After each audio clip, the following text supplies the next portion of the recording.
I'm back. Welcome to a new reading vlog. I took a little break. I didn't know if you guys were getting bored of my reading vlogs, but I miss them. I miss being able to talk to you about what I'm reading and how I'm feeling at the moment. And I realized that I'm able to read more when I do have a reading vlog because it gives me a goal to make this as interesting as possible for you guys. So I'm back. So forgive me if the first couple of ones, are kind of choppy or they seem off because I'm trying to get back to the groove of where I was when I was doing these on a regular basis. So let's talk about what I'm reading. I'm currently reading Divergent, Book 1 in the, I guess, Divergent trilogy by Veronica Roth. I started this last night. I'm 60 pages in, and it seems to be moving pretty quickly. I have watched all three movies, so I know the major plot points and like how the series ends. But my plan is to read Divergent and then go into Insurgent. I don't know how that's going to go. I'm also reading The Perfect Mother by Amy Malloy, and I'm super excited to read this one because Kerry Washington is bringing this to the screen. I don't know if that means her production company or if it means that she's going to be the lead actress. And it says a night out, a few hours of fun. That was all it was meant to be. I don't want to say anything more because this is a thriller. I hope that doesn't mess with my light. I'm also super excited because I got an arc from NetGalley for Fat Girls on the Plane by Kelly DeVos. That was it's one of my most anticipated books of this year, so I am super excited to get a chance to read it. I'm currently, I think, 10% into that book. I have made it to page 130. I read 70 pages today. So far, I'm liking this book a lot. It's very fast paced. A lot has already happened. It makes me realize that I don't remember the movies as much as I thought I did. So I'm thinking about like reading a book, watching a movie, read a book, watching a movie for the rest of this series. But I am loving our little tension moments between Tris and Ford because I ship Tris and Ford so hard. I did in the movies and I am in the book. So I also love that Tris is not great at everything right off the bat. Like when she switches factions and goes to Dauntless, even with her being divergent. Because one thing that I don't like in a lot of books is when someone gets thrown into this world they know nothing about, and all of a sudden they're this great warrior and they didn't have to learn anything. And I can't stand that because it seems so unrealistic to me that you would be thrown into a world that you know nothing about and excel in it with no problems, no rough patches. So I love that she struggles. I mean, the very first fight scene, she gets destroyed. Like Peter beats her so bad she can't walk. Like she ends up in the hospital. But I'm really enjoying this book. But I will be back with you guys tomorrow. Happy Tuesday, guys. So let me give you an update on Divergent. I am now at 147 pages. We're starting to get the beginnings of something happening between Tris and Four. And I love Tris and Four. But today is super exciting for me because that's probably going to go on the back burner now because I just got notification that my audiobook for Obsidio is here. So I'm probably going to switch to listening to Obsidio today. I am so excited. I read Illuminae, loved it, 5 stars. Read Gemini, felt like it suffered from second book syndrome. It also leaves on a cliffhanger, so you probably, if you can, you want to read them back to back, at least the last two, because this week that I've had to wait, wow, the last person read the audiobook, torturous. But I love, oh my God, I love this series so much. I'm just going to be all over the place. Also, I want to give you updates from yesterday that I totally forgot about. The cover reveal for Wildcard, the final book in the Warcross duology by Marie Lu, came out yesterday. Also with the very first chapter as a preview. I immediately stopped everything, read that chapter. Now I cannot wait for this book. I read Warcross last week and loved it, gave it 5 stars. And I don't know what to say because different people consider different things spoilers. So I would just say I loved it, gave it 5 stars, and now September can't get here quick enough. I'm like, I need Wildcard. Also, I found out the other day that Single by 30 season 2 is coming out at the end of August. I'm so excited. I loved Single by 30. Stars Harry Shum Jr. And I can never remember the girl's name. Oh my gosh, she's really big here on YouTube. But Single by 30 follows these two high school friends who make a pact that if they are still single by 30, they'll get married. And the first season was really cute. And it's by Wong Fu Productions. And we didn't get an announcement for a long time, so I thought we were not getting a season 2, but we're getting a season 2, and I'm so excited. I can't wait to just binge season 2 of Single by 30. Also, tonight is a big night for me, which is why if I don't get most of my reading done earlier today, I will not get much read today, because today is the season finale of 3A of Shadowhunters, and it is a 2-hour season finale. We're getting 2 episodes back to back. I want to kind of rant about Shadowhunters for a minute. I understand the parabatai bond, but what frustrates me so much is that they have Alex so dependent on Jace when Jace is not dependent at all on Alex. And I mean, aside from him being possessed by Lilith, because Jace will drop everything at a moment's notice to care for, to give all of his attention to Clary, and he will like neglect Alec. He's done it the past seasons. But Alec is literally, sometimes I feel like he's literally sacrificing his relationship with Magnus for Jace.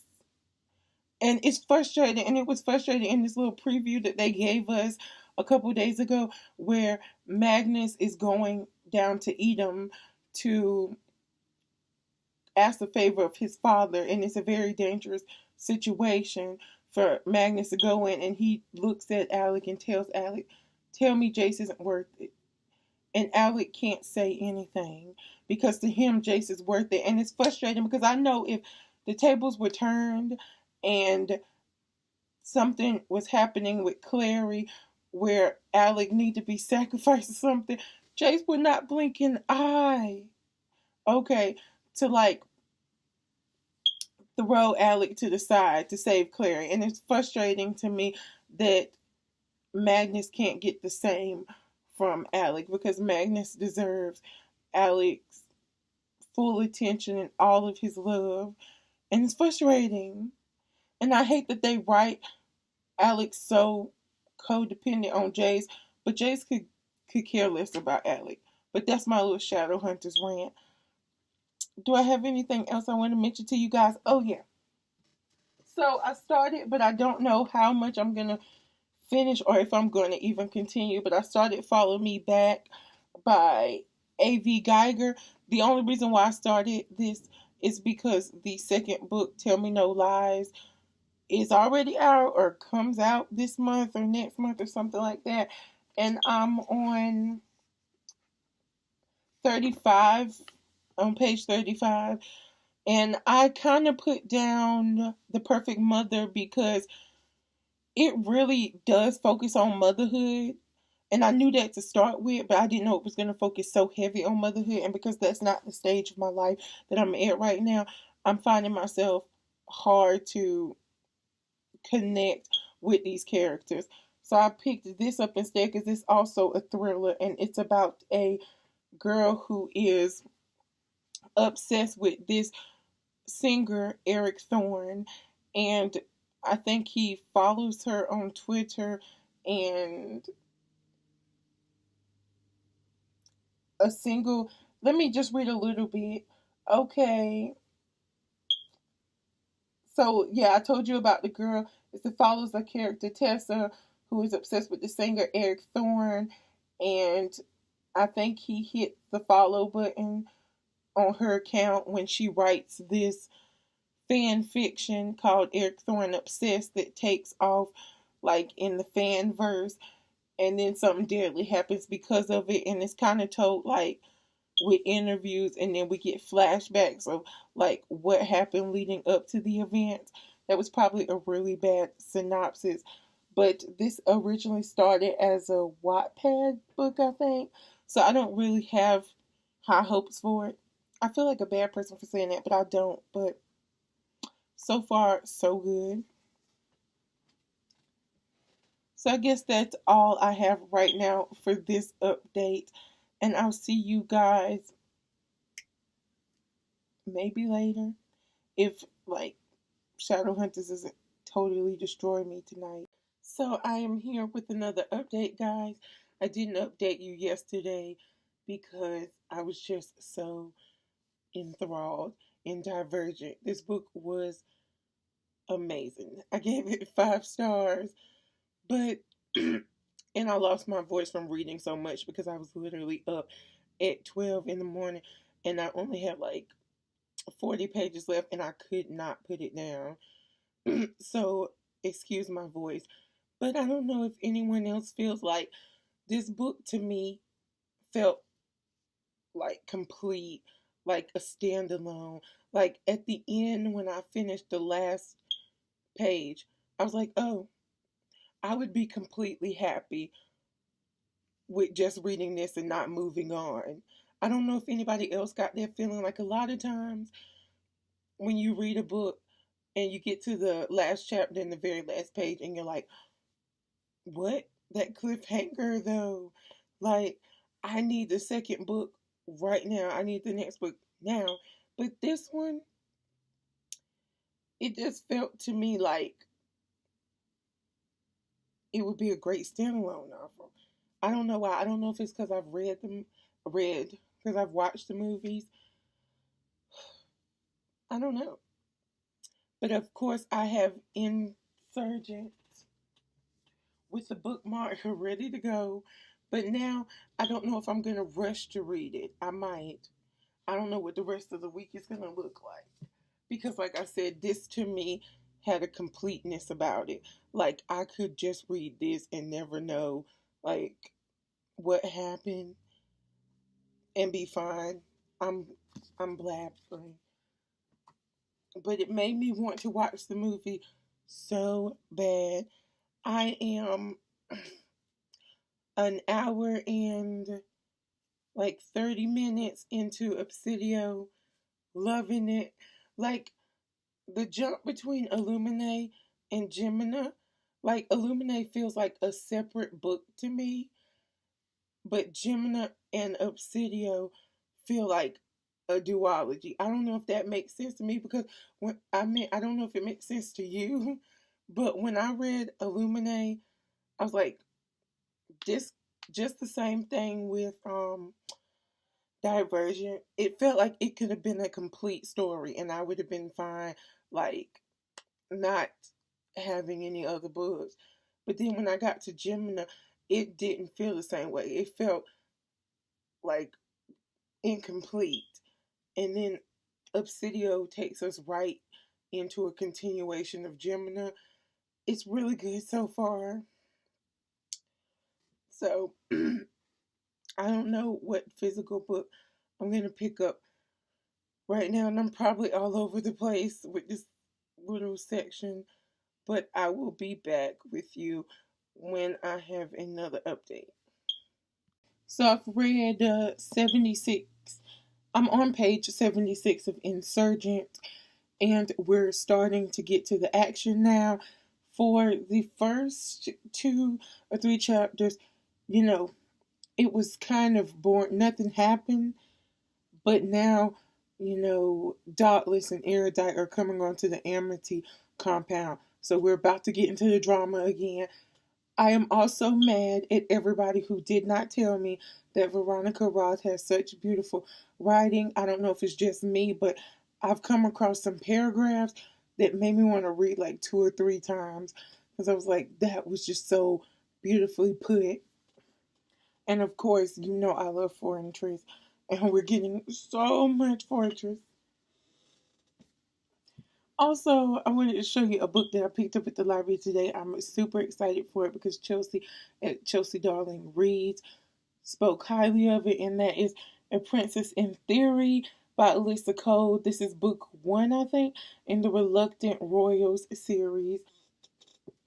In other news, we got another cover reveal. I didn't think that we I would be doing 2 cover reveals like in this vlog, but Marissa Meyer put up the cover for the second book in the Renegade series, but that kind of led me to a rant because this was supposed to be a duology and now it's a trilogy, and I hate when authors do that. I understand why, and I'm pretty sure in the end I'm gonna love it, seeing how much I loved Renegades, but I really hate when authors say, oh, this is a duology or this is a trilogy, and you read it and you're like, okay, I got the full story, I'm done with this series, I'm gonna put it to the side, and then they're like, but wait, there's more.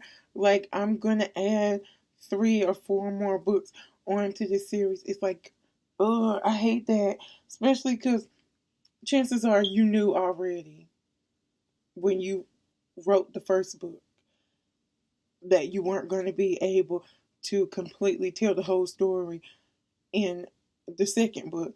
So you should have just come out and said it was going to be a trilogy or it's going to be a series. That's just my little petty rant about that because I hate when authors do that. But I'm going to get out of here because I got some food and I want to eat. But I will be back with you guys when I have another update. I had to turn the camera back on because I forgot to tell you guys that I'm 50% of the way through Obsidio. And I don't know if I'm the only one, but I love Aiden. I don't always agree with the things that he does. Well, the things that the computer does or the computer system does.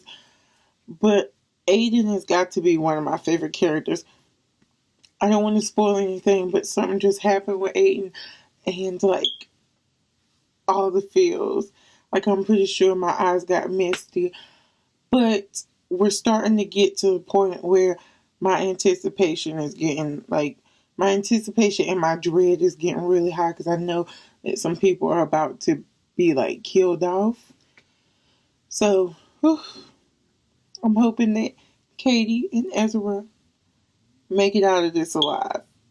Fingers crossed, because I love them. I really don't care about any of the other couples, but it's just something about Katie and Ezra that I'm like, I need to protect.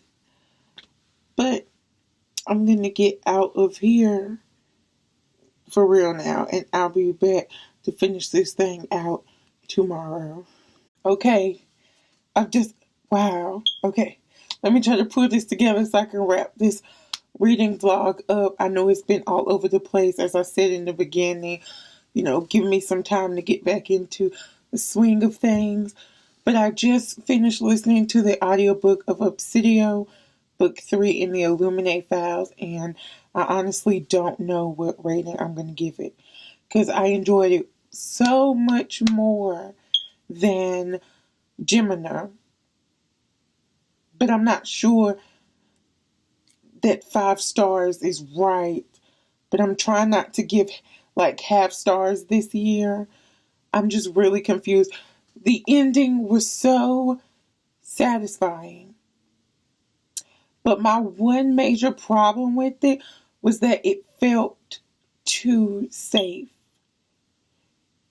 It felt like too safe of an ending, and like it was made that way because chances are they're probably going to come out with some new books. I don't know. Gosh, I really don't know how to feel about this book right now. Woo. Um, I really don't know. I think a majority of you guys follow me on Goodreads, so you'll probably know before this goes out. But it is already 10 o'clock, so I need to wrap this thing up. I don't want to say too much about Obsidio because I know it is fairly new and people probably haven't got it yet. But I'm just going to say wow. Wow to the whole story. Gosh, it was so amazing. But I'm going to get out of here. Thank you again for your patience as I get back to doing these reading vlogs. And if you like this video, please give it a thumbs up. If you want to help me out, please subscribe and hit that bell button so you'll be notified when I upload new content. If you want to hang out with me away from YouTube, all of my social media links are in the description down below. And share this video. That really, really, really, really, really helps me move my channel forward. So, as always, until we meet again, bye.